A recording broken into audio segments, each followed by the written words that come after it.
বিসমিল্লাহির রহমানির রহিম। শহীদ Shah Osama bin Laden, ওনাকে পাকিস্তানে থেকে ধরে খুন করা হয়েছে। ওনাকে যে মারা হলো, একজন নবীর সৈনিক, যুদ্ধ করে কৌশলে। যারা নবীর সৈনিক তারা কৌশলে কাজ করে। ওনাকে যে পাকিস্তান মুসলমান রাষ্ট্র সেখান থেকে তাকে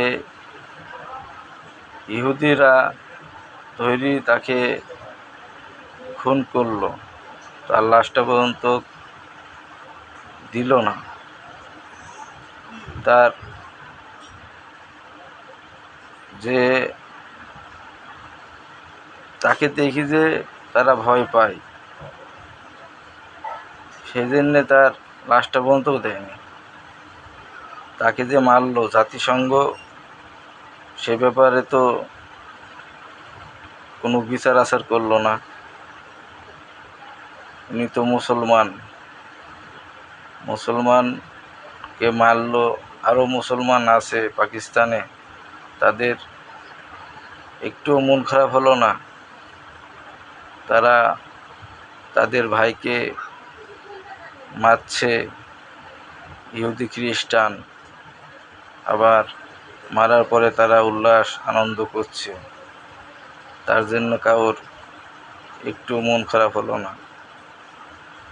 আল্লাহ তাআলা তাকে শহীদি মর্যাদা দিক।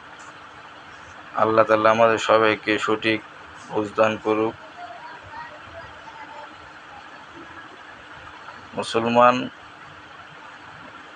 যদি প্রতিশোধ নিব বা ন্যায় চিন্তা ভাবনা করে, এই ইহুদিরা খ্রিস্টানরা কোথায় যাই দাঁড়াবে?